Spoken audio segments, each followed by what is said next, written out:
Politicians love it because it allows them to have an existential crisis, and an existential crisis requires existential solutions. My guest today is Ken DeGraaf. Thanks for letting me join you this morning. I am a first term from House District 22 for the Colorado General Assembly. So Air Force retired and commercial pilot right now, but most of my time seems to be taken up with House of Representatives stuff.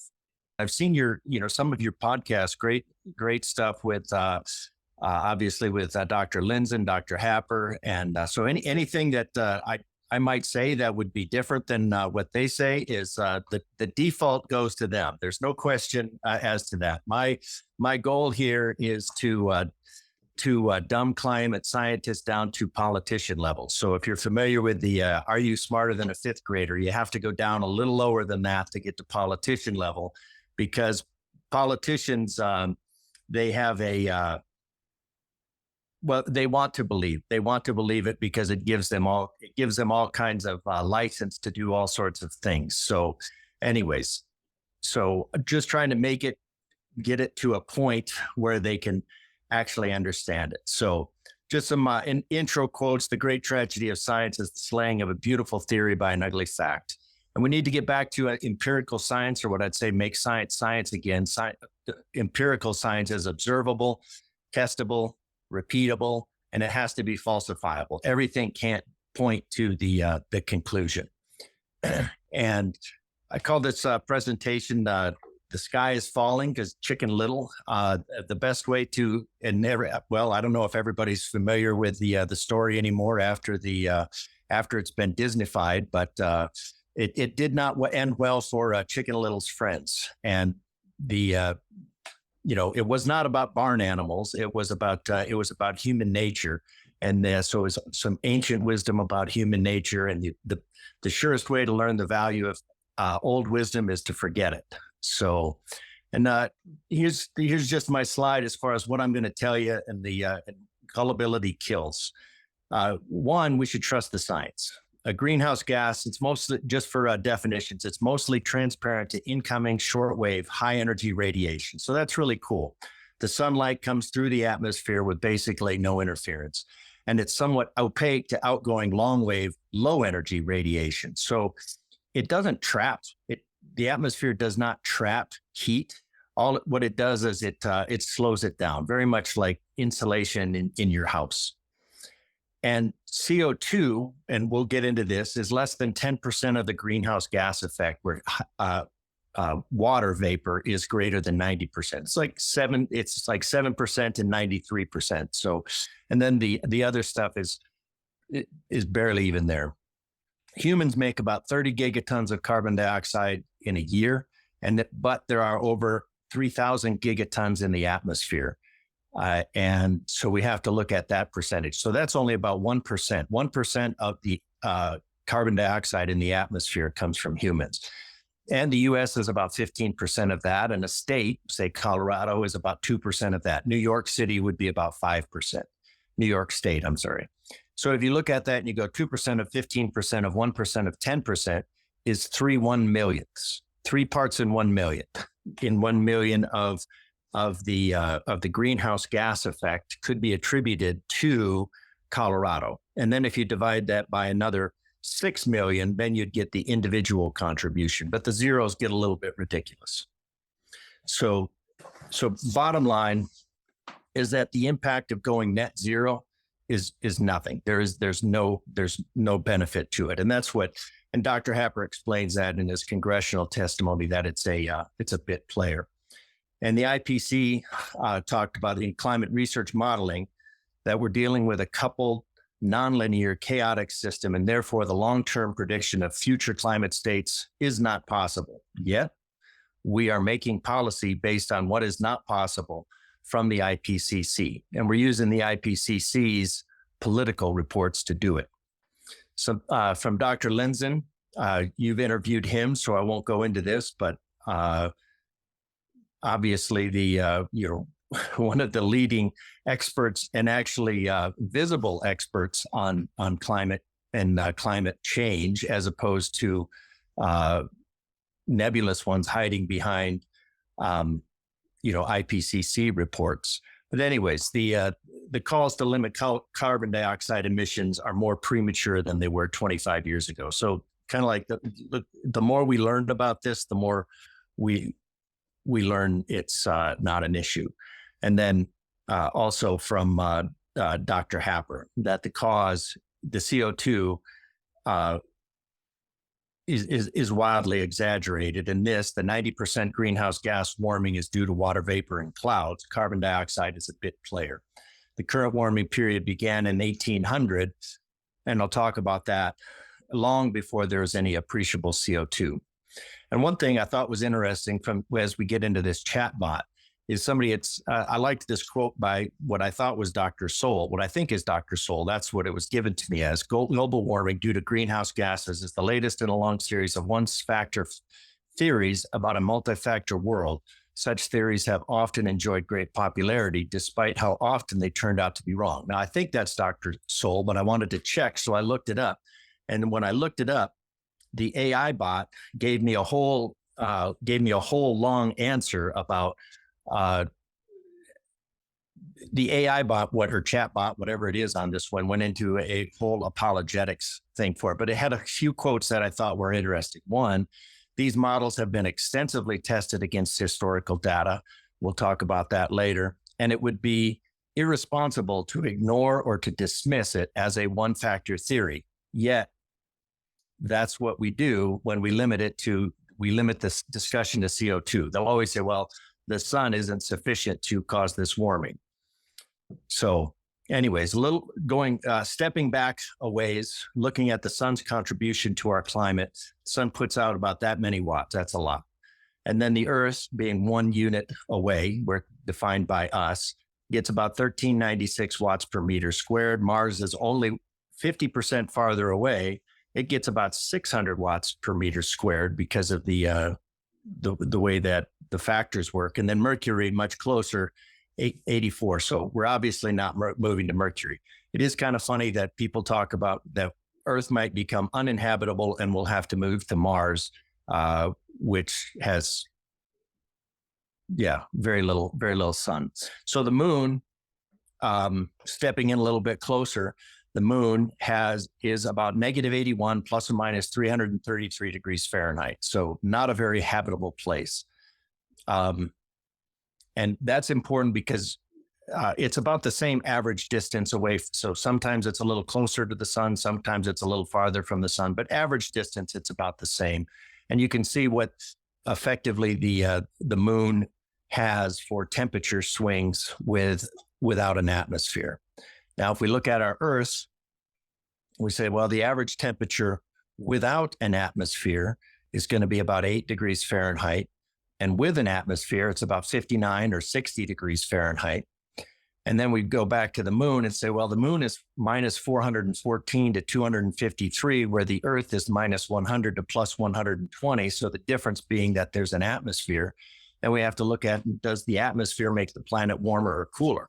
So it's always, they look at this and they say, well, 8 Fahrenheit to 59 or 60 degrees Fahrenheit, it's making the atmosphere makes the planet warmer. It does, but it also makes the planet cooler. So what it does is it's moving that energy around the atmosphere instead of like the moon. So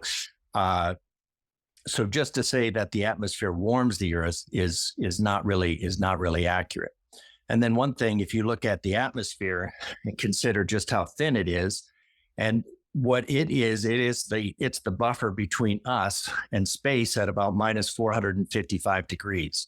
And if you consider how thin the atmosphere is, and I just did it for grins of if you look at about 50,000 feet, which usually encompasses the troposphere, which is where we have our weather, and then you bring that down to a 1 foot or 30 centimeter globe, the atmosphere on a 1 foot globe that you'd see in a classroom is about 3 sheets of paper. So, consider that between Earth and the cold void of space is literally paper thin. We really don't have any trouble losing heat whatsoever. Mars, this is going out again, and this is to look at the atmosphere and the effect of carbon dioxide. If we look at Mars and we say, well, Mars has on Earth, we have 400 parts per million of carbon dioxide, and we're just taking a sample. We're taking a box size sample of 1 million molecules. Well, Mars has an atmosphere of about 1% of Earth. So inside that same size box, you'd only have 10,000 molecules. But 95% of those molecules are CO2. So 9,500 molecules in the same space that Earth has 400, Mars has 9,500. So it has almost 2,000% more carbon dioxide molecules. Yet Mars's average temperature is negative 80 degrees Fahrenheit. So it's 50% farther away. It's only 50% farther away, but it has 2,000% more CO2. So it seems the carbonistas would want to not go to Mars at any point just because of the high concentrations of CO2. But if CO2 was actually trapping heat like the climate gullible believe, then you would have Mars, which should be warm by now. Our carbon dioxide is measured from atop a volcano in the middle of the Pacific Ocean, and it's been going up since they started reliable measurements in the mid-1950s, and it was about 280. Now, I'll talk about it again later, but 200 is about where photosynthesis breaks down. So it doesn't matter how much sun you have, photosynthesis breaks down at about 200 parts per million. So 280, we're really, really on the ragged edge.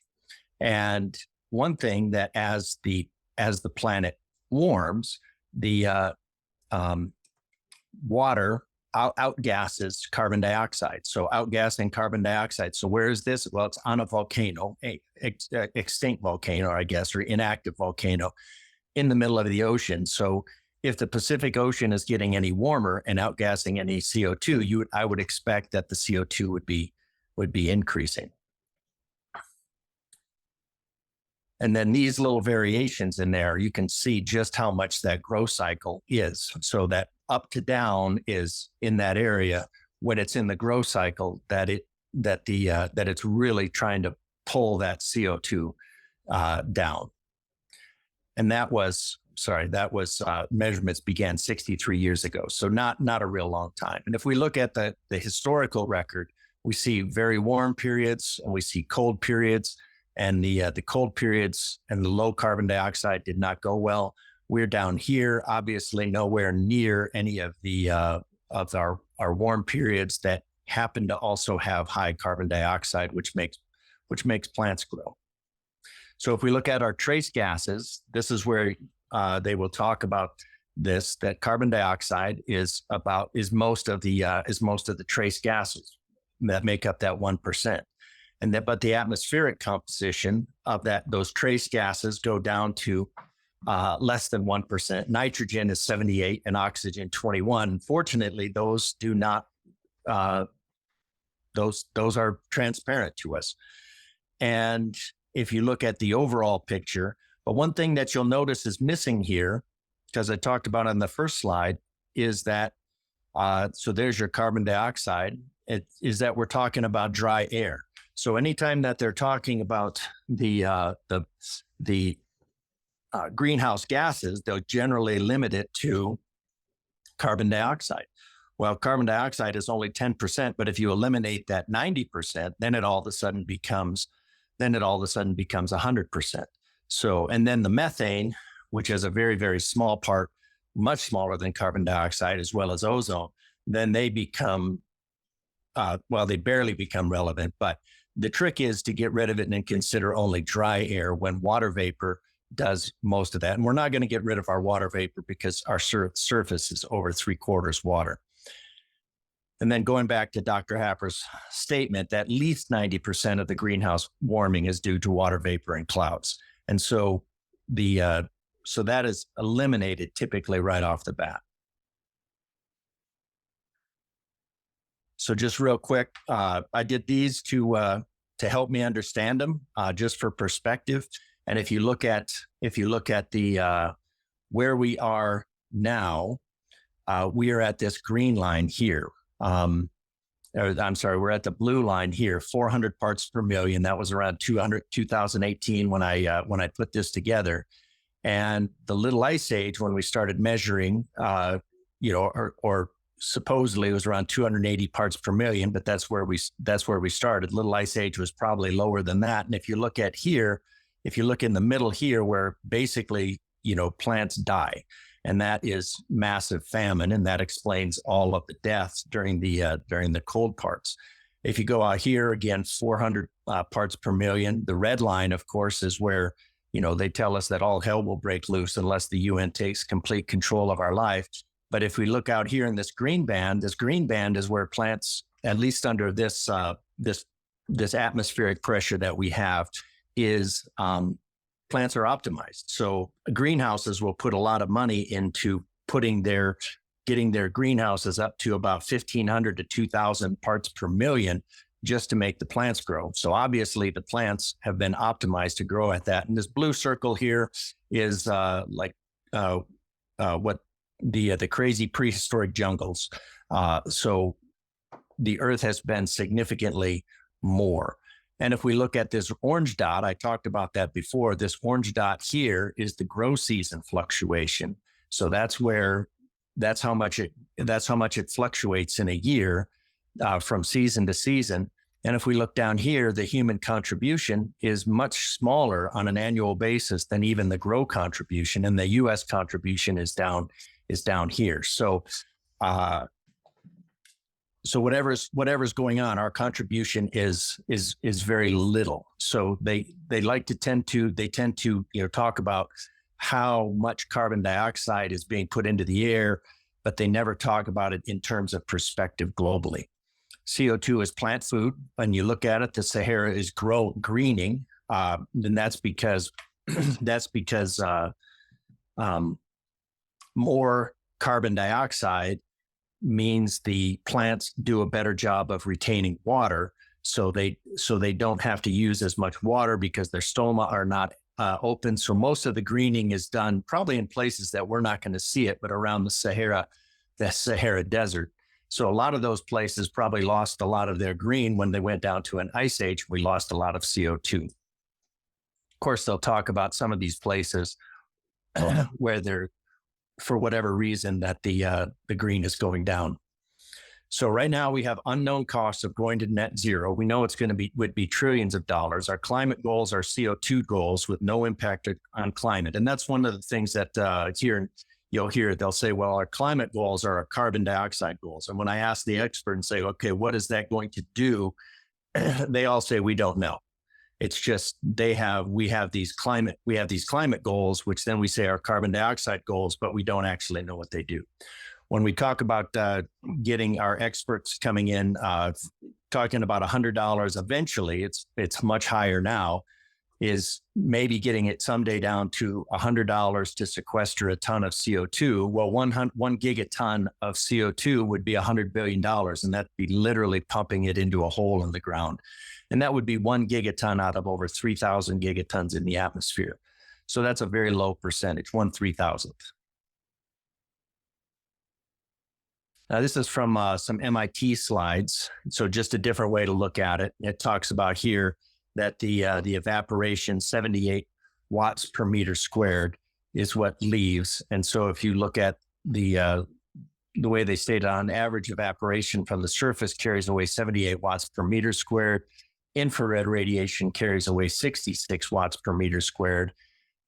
So just in terms of looking at it a different way, evaporation, 54% carried away. Infrared is 46% carried away. Of that, CO2 is less than 10%. Human combustion of all hydrocarbons, and then the U.S. is about 15% of that. So you get roughly the same answer, 0.007%. So about 7 parts in a million, or 100,000. That's the total U.S. contribution. And then this down here is a cartoon I did for explaining the power of evaporation. If you look at the energy moved in evaporation in about 30 seconds in a day, globally, that amount of evaporation removes all of the heat of all of the hydrocarbon use daily. So daily hydrocarbon use by humans, that heat is removed in less than 30 seconds in a day by evaporation. Now here we look at, this is a Planck energy curve, and this red is the incoming radiation. This is the high energy incoming, and this is all normalized. So you can see that the height of this and the height of this are the same. So what they do is they just divide them by the max amplitude, so you get 1. So if this is 1,000,000, then you divide it by 1,000,000, you get 1. If this is 1 and you divide it by 1, you get 1. And then it's also logarithmic. So it's fine. You just have to know what you're looking at. So this is most of the incoming radiation because of the greenhouse gas. Very little of the greenhouse radiation is absorbed. So that means that radiation all just hits the Earth and is absorbed by the Earth and water. And then over here, what you see is the energy that's leaving, and this blue area is what's the infrared window, and that leaves straight away. So the energy and the blank area under the curve is what's absorbed. Now, if you look at a real Planck energy curve, this is what it looks like. This is our sun's temperature here, surface temperature, somewhere around 5,000 degrees Kelvin. And you can see how when you notch off the temperatures, it drops off drastically. So this is kind of cool because you can see from our where we are in the visible light spectrum, the spectrum that we see is the highest energy in the spectrum, and then the infrared, it's well for the energy long wave IR leaving the Earth. It's well out here past 4 and 5, as you can see. Here you have, I think 5 out here. 5 is here. So this is where that graph stops. So these get very small. You wouldn't even see these bumps on this one here. So this is where we are again. And this is what we have to look at when we're looking at spectral absorption, because the CO2 effect is how much energy it absorbs from the spectrum. And so first of all, we look at water vapor, and we see that it's got all of these areas that it absorbs water. And then down here, we'll look at carbon dioxide. So carbon dioxide absorbs a little bit here in the incoming radiation spectrum, but you can see the energy there is pretty close to 0. It does absorb some. And then the next one is here, and the energy is about actually 0. So it absorbs a lot of the energy where there's no energy to be absorbed. And then here again, you have some energy absorbed, but it's relatively 0. And then over here, and so again, those are all pretty close to 0 energy absorbed. And then in here, this bandwidth, carbon dioxide, that's where carbon dioxide absorbs. But you can see what water vapor absorbs in this area. And you can also see that the spectrum is pretty much totally contained right there. So you could add carbon dioxide here, and if the temperatures go up, what you'll also have is higher levels of humidity, and you'll have which is a better absorber. And so so you can really add more carbon dioxide and not have any effect. And then if you want to look at methane, because now they're freaking out about that. Methane is down here, absorbs almost all the energy in a 0 energy band. And then it absorbs in this area, which has a high total absorption, almost all saturated. But again, water vapor, which is much more prevalent. Methane is in the parts per billion. It's about 2 parts per million, where water vapor is about 40,000 parts per million. So much higher. So water vapor takes all that energy up. So again, the whole trick, the deception, is to use dry air. So if we look at atmospheric energy again, that part leaves, that's a window, 15 to 35%. Leaves, we call it 20%. 90% is water vapor, 10% is CO2, 1% of that is man-made, less than 15% of that is, and so that's where we get our U.S. contribution, again, of 0.015%. Colorado contribution even less. This picture shows how much there is, and this black line here is where we are shows the absorption at 400 parts per million, and the red line shows 800 parts per million. And it's a little easier to see on this logarithmic graph. And one thing that you have to recognize is that here, below 200 parts per million, that's where you get increasing photosynthesis becomes increasingly difficult to impossible. I think around 150 it is pretty much the hard line end, but most plants are going to die less than 200. And if plants die, then that does not bode well for people.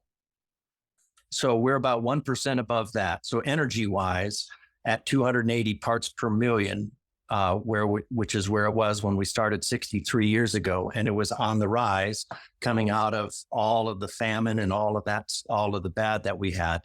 1%, we're only about 1% energy-wise above that. And if we go out to 500, because it's easy with a line, you get to 260, and that's about 2% more. And if you go all the way out to 1,200 parts per million, basically tripling what we have now, we would have about 4% more energy from carbon dioxide, which could be, but you have to put that in perspective. So I'm just going to blow that up. We have cell death down here, and then we have 230 parts per million. So you have to look at that and go, well, there's about 6 of those under there. So let's look at it in perspective. So we're just going to stack all those up so you can see it.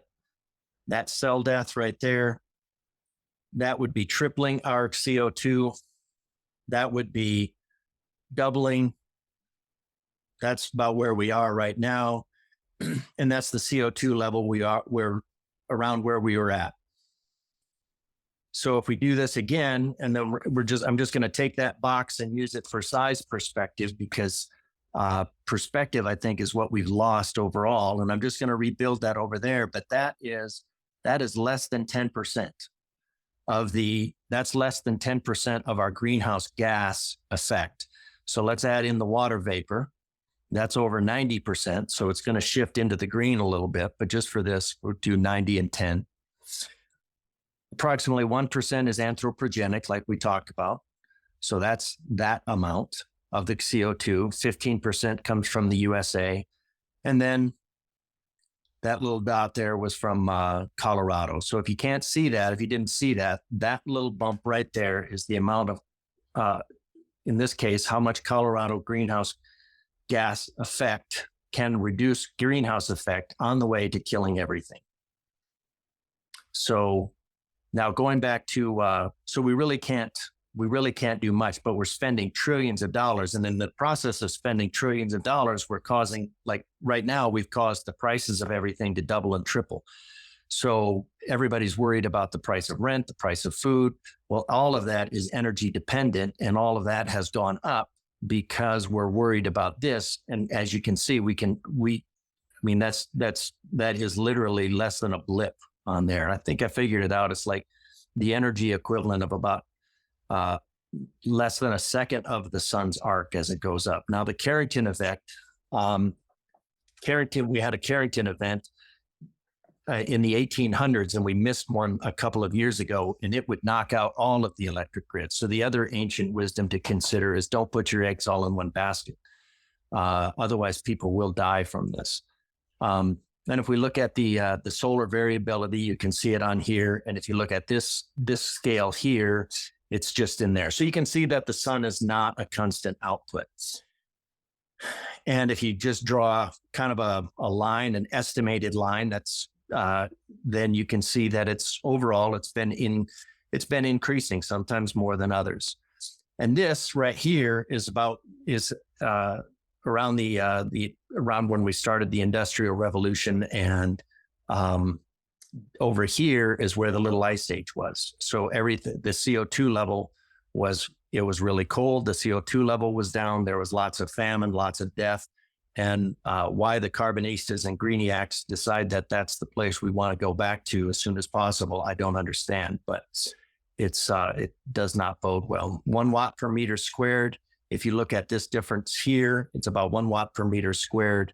And if you look at that across the surface of the Earth, that's about the equivalent of 21,000 barrels of oil per second. or about 2 Hiroshima events per second. That's a lot of heat. And so you're even at just 1 watt per meter squared, you're adding a significant amount of heat. One reason that they estimate that creates a problem in the narrative is that I think since about 2000, that there hasn't been any significant temperature increase. And if you look at this graph, you think, that could be going down. You kind of see that on this same graph.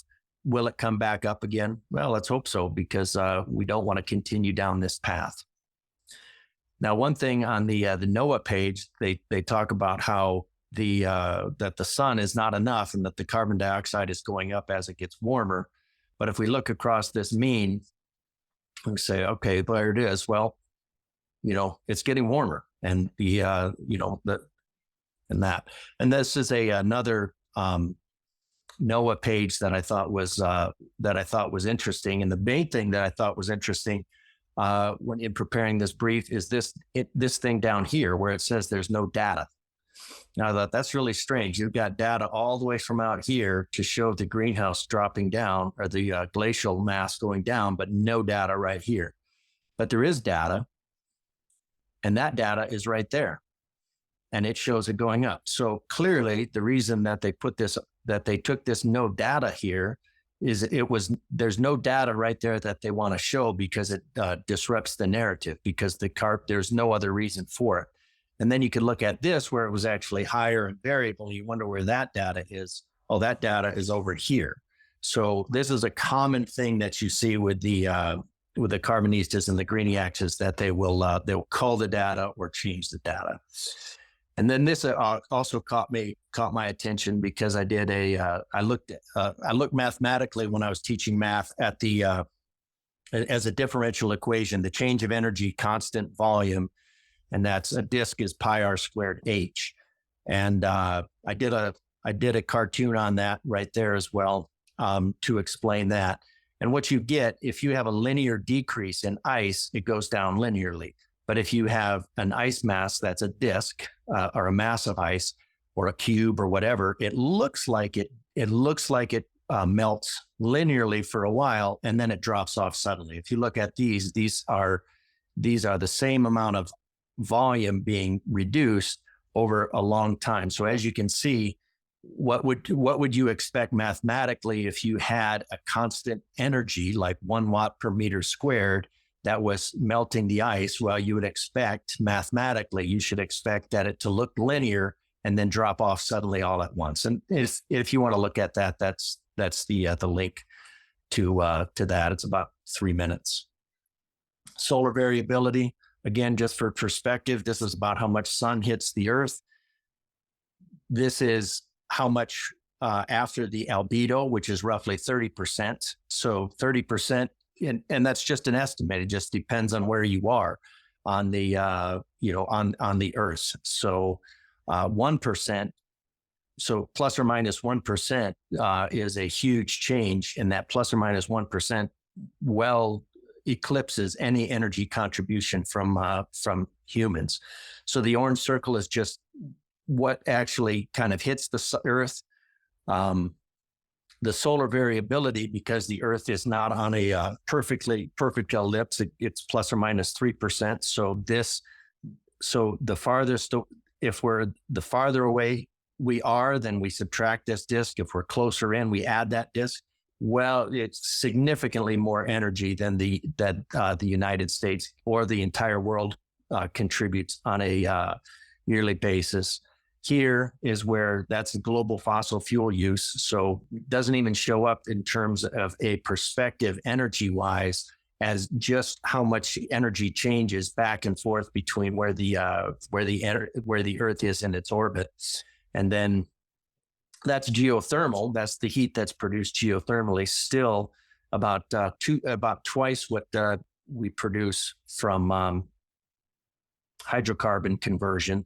And then this 1 watt per meter squared again. This 1 watt per meter squared increase since the Industrial Revolution.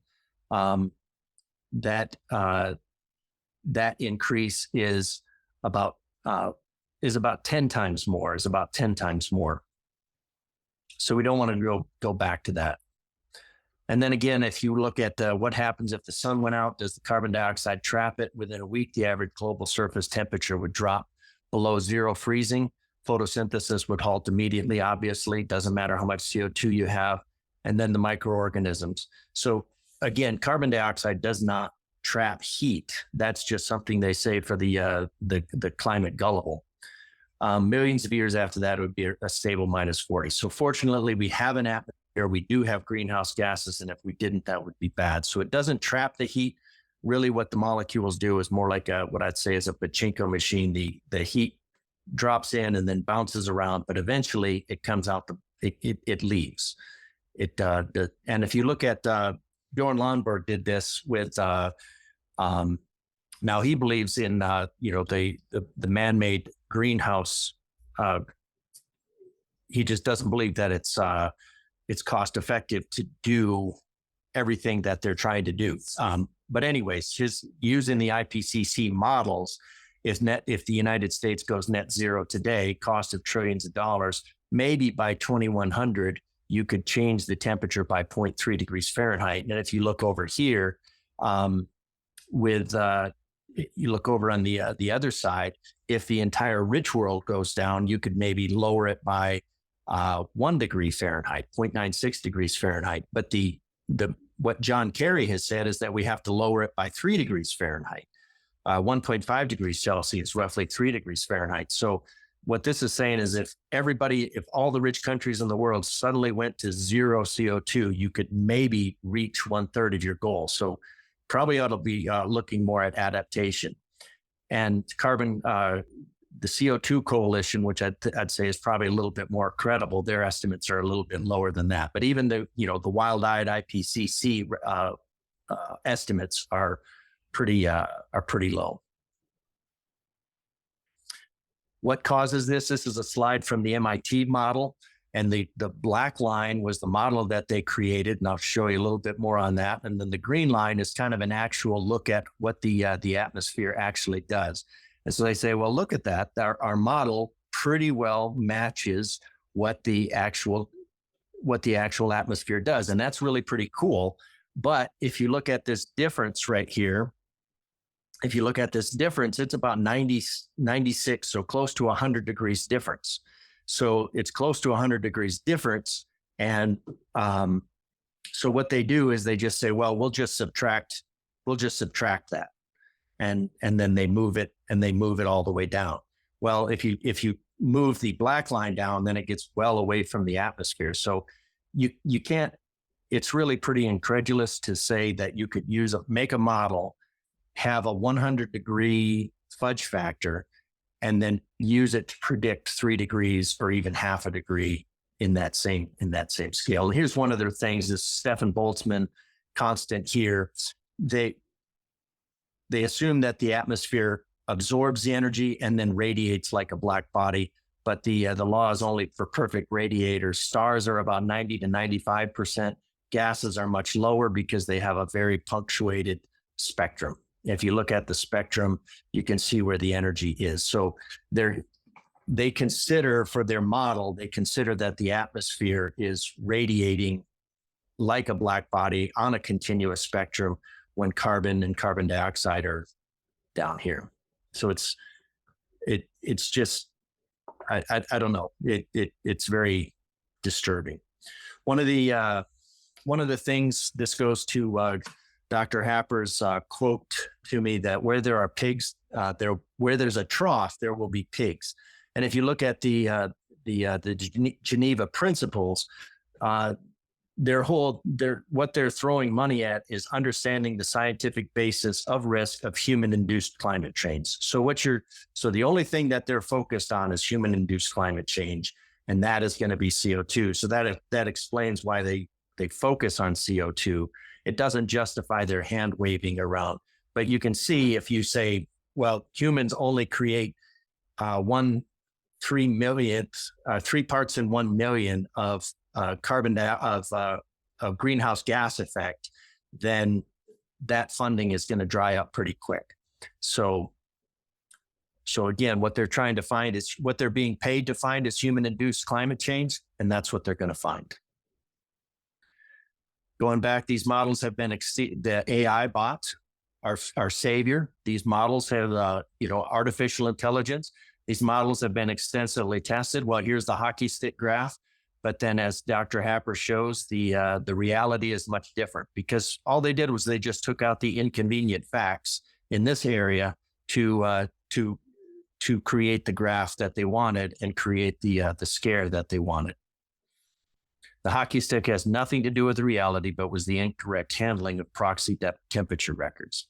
So model versus temperature, you can see the black line is the 100 model average, and then the lines below it are satellite analysis. So they are going up. They do correspond a little bit. And then after you add some more data points in here, they'll make them better. But it's not this black line is not predictive, which is the point of scientific model is to be predictive. And this is not predictive. So it's not really a model. And that's reality. So here we have our climate models, and here we have our reality. Again, the model is not predictive, and therefore it's not even scientific. Here we have our model, and here we have our observations. So again, these are not, they don't correspond, and this red line has absolutely nothing to do with modeling or predicting reality. And the purpose of models is to be able to predict Another thing would be they talk about the increase in forest fires. Well, a little down from here, but probably cite them from here, that they've increased. And that's, you can see where they were before we started our forestry practices. Now we're starting bad forestry practices, and our forest fires are going up and causing more damage. Talked about this, the Carrington event back in the 1800s caused spark discharges, telegraph paper set that on fire. Even when the telegraphers were disconnected, the batteries powering the line, aurora-induced electric current, the wire still allowed messages to be transmitted. So this is one of those things where it's really foolish to put all our eggs in one basket. So to say that we want to have an all-electric grid is just saying that we want to be one Carrington event away from completely annihilating them. And one thing, like with solar panels are designed to absorb radiation. So I doubt so if we increase our acreage of millions of acres of solar panels as needed, they could be wiped out instantly by one small EMP or an EMP from a solar flare. This is a disturbing one. This is from 1991. This is Jacques Cousteau talking about it's terrible to have to say this. World population must be stabilized, and to do that, we must eliminate 350,000 people a day. So this is as a spokesman for the UN and the UNESCO Courier. That was much higher than the rate of death at the time, and that was at a much lower population level. I don't remember the population level in 1991, but in 1991, the UN, Jacques Cousteau, speaking on behalf of the UN, was saying we need to eliminate 350,000 people a day to reach some sustainable. Well, things like turning nitrogen from the atmosphere into fertilizer using natural gas has made the Earth's population be able to sustain more population, which is also something they're trying to get rid of. So that's a little terrible to say. If you look at pollution stuff, most of a large part of our pollution comes from China over here. Of course, there's no sensors out here. But all of these trade winds, this is how, when we had the balloons a couple last year, every now and then you hear about them, they just put the balloons on the trade winds and it wafts over here. So about upwards of 70% of our pollution comes from China. We know that. And then this one is, I think, sulfur dioxide. So this is a Windy app, which you can get online. It's really pretty cool. Windy.com online. So you can see where these pollutions are. So again, the whole aim of practical politics is to keep the populace alarmed, and hence clamorous to be led to safety by menacing it with an endless series of hobgoblins, all of them imaginary. So this is something that has not changed in politics, because it's something that's ongoing. And that's why I'd say the politicians are reluctant to acknowledge the truth, because the believing in the lie and being able to make that appeal to authority to say, well, the scientists say, and you'll notice that Al Gore always said, well, the scientists tell us, the scientists tell us. Well, let the scientists tell us directly. Let the scientists stand up for themselves. But the politicians love it because it allows them to have an existential crisis, and an existential crisis requires existential solutions. And they just tie everything back to the existential solutions to create their totalitopia legislatively. Again, it's hard to get a man to understand something. His salary depends upon his not understanding it. So we have that. And then, of course, where there is a trough, there will be pigs. And what I'd like to do is trying to reduce the number of useful idiots, who is a person that's easy to persuade and believe things to help a particular group or person politically, naive or credulous, or does not comprehend the cause's goals, or the person is cynically being used by the cause's leaders to advance a cause or political agenda. When I asked my students at the Air Force Academy how much carbon dioxide they thought was in the atmosphere based on everything they'd learned, what was interesting is that some cadets refused to even answer it anonymously for fear of whatever retaliation. I don't know. And then, but the average was probably about 36 to 40%. So based on the fear that had been driven into their heads about carbon dioxide, they estimated that the carbon dioxide was about 40% of the atmosphere. And when they find out that it's 0.04% of the atmosphere, then one cadet I overheard was just said, then why do we even worry about it? And that's exactly it. So I think, my apologies for not being anywhere near the level of a Dr. Happer or a Dr. Lenzen in terms of quality, but hopefully I was able to, was able to dumb down climate science a little bit. And I'm still trying to get it dumb enough to politician level. I'm just really impressed that you as a politician can speak out like this. And I'm just wondering, how's this going over with your voters? Do people, are they pushing back against you, or what do they think about it? Mostly support. I mean, the people that voted for me are tired of this, are tired of the nonsense. I do get a little, I get surprisingly little pushback even in the House. They don't like to hear it when I bring it up. And I've, of course they, the idea of delisting carbon dioxide as a pollutant. The totalitarians voted that down right away, but I was able to bring it up in the House, and I have asked for it, and they just kind of, the reaction is just to basically look away. They won't engage the science, even after I've told them and I've explained it. I've said, this is what I'm doing. I'm asking for you to challenge. I'm writing this down. Phone a friend, call all your. When I sent it, when I presented the bill, either HB 23, 1063 or 1163, I don't remember exactly, but they, I sent it out and I said, send it to the oil and gas, send it to the, all of the energy places that come in and tell us about our carbon dioxide and our climate goals. And their answer was, we don't have the expertise to answer this. And it's like, so, which I think kind of means that they know it's right, but their paycheck depends on their not knowing that it's right. So they just said, we don't have the expertise for it. So, I mean, you can't really get any more simple, more basic than just the percentages of it. We know it's 10%. We know how much. And when I asked we had the carbon dioxide experts come in on carbon dioxide sequestration. That's where I got the numbers for the $100 billion. I said, well, how much carbon dioxide is in the atmosphere? And these are the carbon dioxide experts. These are the experts in carbon dioxide. And they said, well, I don't know. I can tell you how much carbon dioxide that we've put into the atmosphere, but I don't know how much carbon dioxide is in the atmosphere. And then just the other day, I was listening to a conference on methane, and one of the representatives not a scientist, but he likes to pretend he's one. He cited that, the carbon dioxide that we put out is going to stay in the atmosphere for centuries or thousands of years.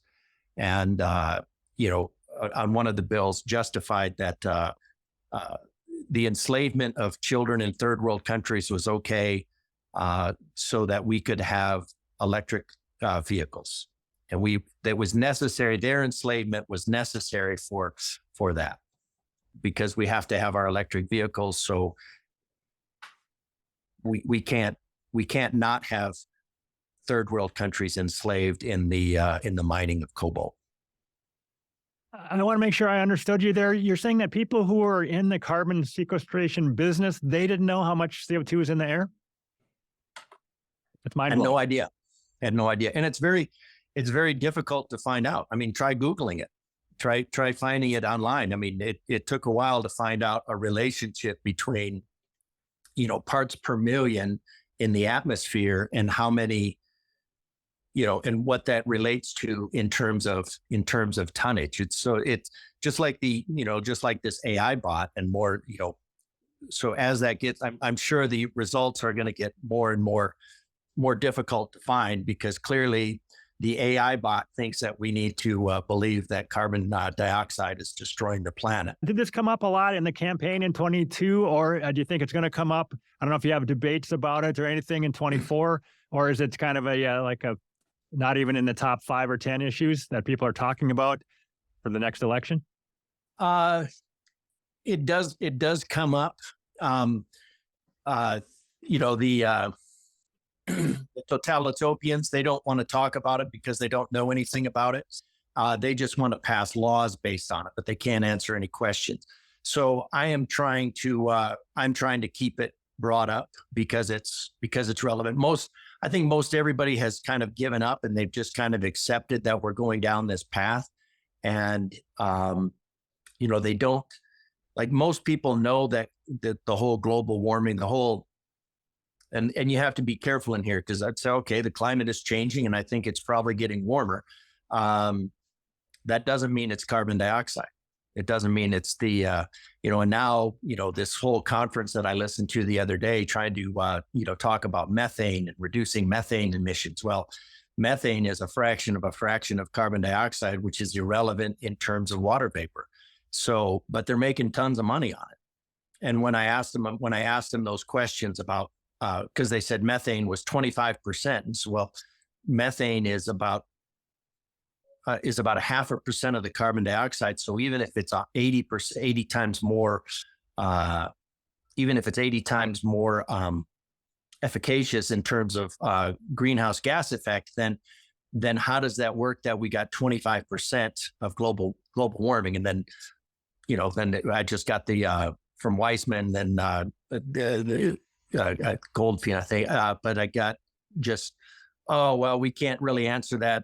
There's a scientist that wrote a paper, and he told, and undoubtedly it's a factor that's based on dry air. They take dry air and eliminate water vapor right away. And they have reasons for it. They said, well, water vapor goes in and out of the atmosphere so rapidly that it doesn't have the same effect. And so that's why they'll say, well, carbon dioxide that's man-made will stay in the atmosphere for thousands of years. So then it's just sitting there, just absorbing more. Well, the power of the evaporation is that it takes that heat up, brings it to a drier air, super cools the water, and then brings it back down. So it's a pretty phenomenal cycle. Again, that link for that cartoon is in there. I think it's, I was quite astonished by how much energy, and that's a very conservative estimate, because it didn't include any freezing. So it's a phenomenal amount of energy that's moved by water vapor, and it's just taken right off the top to make it a single variable problem, which is carbon dioxide. So do you feel kind of alone as a politician with your level of knowledge about this, or have you had a chance to talk to people either locally, other politicians, locally or nationally, to try to gauge how much they know about this? I'm trying to do more connection with some politicians in other areas. I'd say I'm probably one of the few that's actually studied it. I can't think of his name, but he's a senator up in Montana. Much more versed than I am. An actual scientist, Robinson, Senator Art Robinson, and that's his. I don't know if I can show it here, but that's his book here. He's an actual scientist in this regard. So I've had some correspondence with him, not a whole lot, and then so just trying to connect on the Republican side. I'd say not a high degree of understanding, an understanding that it's all, nonsense, but not an understanding of why. And on the Democrat side, I'd say there's like no understanding of the science, just an eagerness to embrace the amount of legislation that they can base on it. I'm just looking this up. That Art Robinson you mentioned, is he the guy behind the petition project? One of them, yep. There's CO2 Coalition has a petition. He's the one that I think did the 10,000 of them. I'm amazed I did not know that. Excellent. Okay. That was fast Google work. Thank you. Any other points you'd like to make before we go ahead and wrap up? No, I'd say that the time frame for hoping that sanity will somehow interject itself, talking to people in the oil and gas, they'll say, yeah, we know this is crazy. And then some of them are getting into the carbon sequestration, doing that. It's like, well, I think they look at it and it's like, well, it's easier to tap the if they'll extract money from the ground, or they'll extract money from people's imaginations. But people need to get at least a little bit smart on this and understand, and push back and ask the hard questions of their politicians, and note that they're going to defer or deflect from them, but they need to challenge it, and they need to stop just hoping that it will go away, because I guarantee from the height, that in the House of Representatives, it was on the same slavery vote that justified slavery, is that, we might only have decades to live. Well, we might only have, the earth will be gone in decades if we don't have, if we don't have child slavery in the third world. And just the level of crazy that was behind is not going away anytime soon. And then, here in Colorado, I mean, these people are all, I'd say they're pretty much selected by Jared Polis. So they're, that's part of the entire agenda. Whether they, whether Jared actually believes it or not, I don't know, or if it's just useful to promote his totalitarian agenda, I don't know. He's a smart guy. He's obviously a smart guy, but. All right. On that note, I think we will finish up. But thank you very much, Ken DeGraaf. I enjoyed talking to you. Appreciate it.